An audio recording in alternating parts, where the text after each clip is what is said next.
and welcome to this week's Talking Africa podcast, where we get behind the news from the continent. I'm Anne-Marie Besada.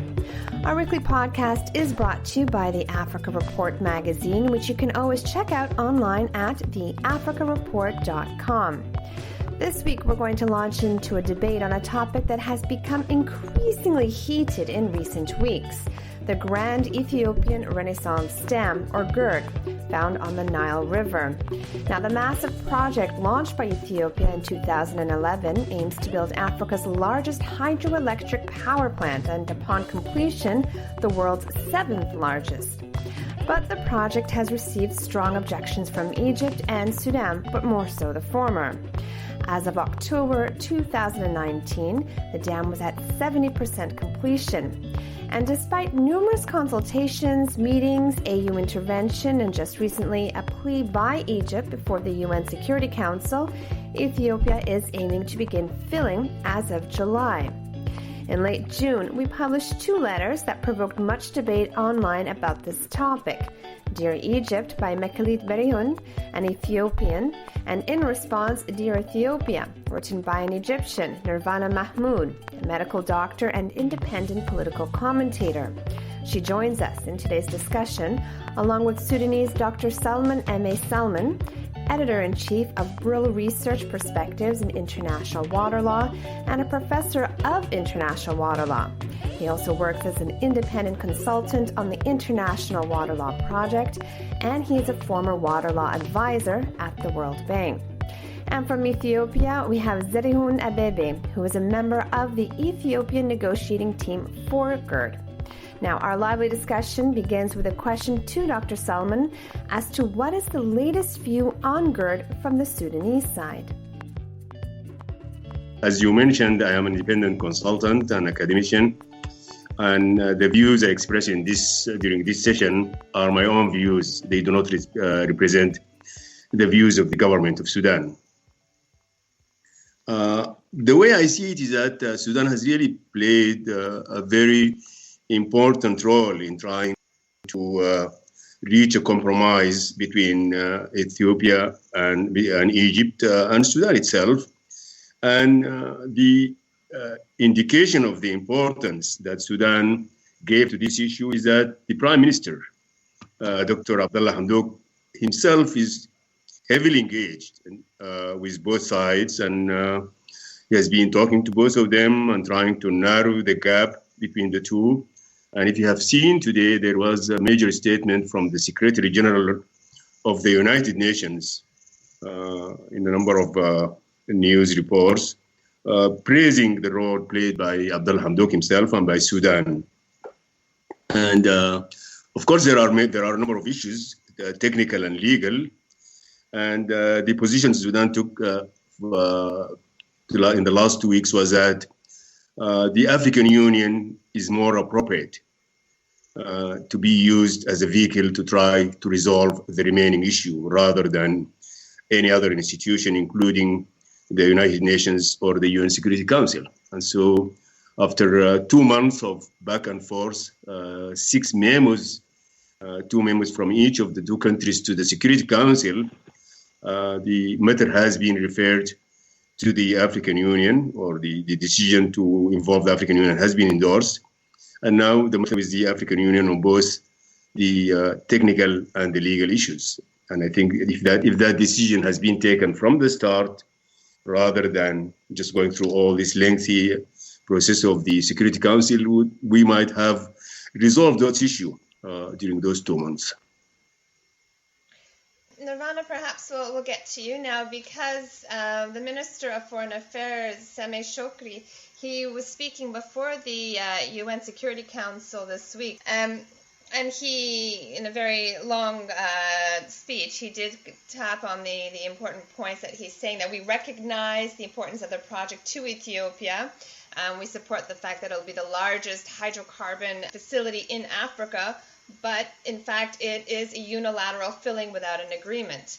How do you react to that when you're hearing that it should be resolved by the AU, but Egypt has actually gone ahead and gone to the Security Council? First, let me say hello to your other guests. Just to echo, I am also an independent. I represent my views are my own views. I don't represent the Egyptian government in any way or shape or form. But I speak as an Egyptian and echo the feeling and sentiment of ordinary Egyptian. The second thing, I just want to say, as much personally, I backpacked everywhere, and one of my dreams is to visit Sudan and Ethiopia, two of my favorite countries, two of our brothers in Africa. And I want to echo the sentiment that the majority of Egyptians love Africa and feel they are part and they want to be part of the development of Africa.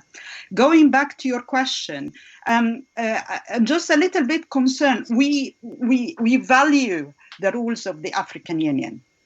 Egypt shared the African Union for many years.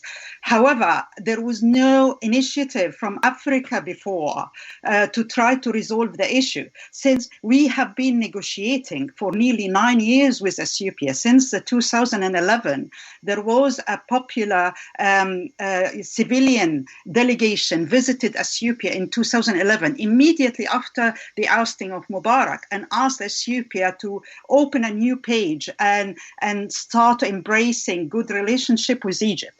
So to understand why Egypt didn't just wake up one day and decided to go to the UN. Egypt, for 9 years, I am not aware that the African Union have exerted pressure, except when the negotiation failed. And then there was a hasty arranged virtual conference between the Egyptian president, Ethiopian head of the African Union, and two other African, Sudan, of course, and two other African presidents. And then immediately after the virtual conference, Sudan and Egypt issued a statement saying that Ethiopia will not fill the dam. But then Ethiopia said, no, that was misunderstanding. We're going to fill the dam anyway in 2 weeks' time. So you can understand why Egypt start to look for other venue, because clearly the interpretation, even of a conference of all the president, with the reading of it was completely different from one side to another. Now I'll go to Zarihoun, if you could perhaps respond to that. As I mentioned earlier, you are a member of the negotiating team for Ethiopia. The fact that Egypt has gone to the Security Council, but you have, from the Sudanese side as well, saying that perhaps we should leave it in the hands of the AU, and Ethiopia has said that too. How do you react to that? Thank you very much, Animari. Thank you for this program, and my greetings to my sister from Egypt and my brother, Dr. Salman. Just before answering your question, I want to respond to Nava Muhammad when she said regarding the filling of the dam without an agreement. The agreement on the Declaration of Principles is very clear in this, and as part of the negotiating team and who was involved in the negotiation for the DOP, I know the letter and the spirit very well, and unless my Egyptian colleagues and later in recent developments, very strange to us from the Sudan that we have been observing that Ethiopia is not going to fill the dam without any agreement. That's not the letter and the spirit of the Declaration of Principles, actually.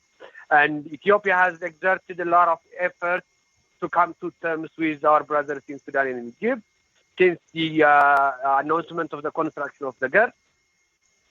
Actually, when the public diplomacy delegation team came to Ethiopia during the time of Mallas, and when immediately after Mubarak falls in Egypt, and we were hoping that a new era and a new chapter is opening in the relation of our sisterly countries in the Nile Basin. But unfortunately, what we have been witnessing is the exact opposite. That is really sad. And, it is really strange because unprecedented in the basin, when Egypt and Sudan built their dams, Ethiopia wasn't consulted. No, Ethiopia was given a prior notification, not at all. But Ethiopia invited Sudan and Egypt to work with us and to review the design and study documents of the GERD. And this should be appreciated, and this should be, something that we need to cherish and build on. But unfortunately, that's not what's happening. And Egypt especially wants us to take the negotiation of the negotiation for the guidelines and rules to take the filling of the dam hostage. That's unacceptable, and that's against the agreement on the Declaration of Principles. And also, the AU wasn't involved. Yes, it wasn't involved because it is the three countries to us, the African Union. And unfortunately, Egypt ran crossing the Atlantic to the United States, asking for a mediator, and which later ended up being an observer from the U.S. We had the U.S. and World Bank as observers. Egypt itself was the chair of the AU.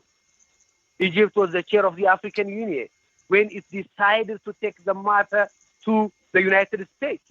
That's unfortunate.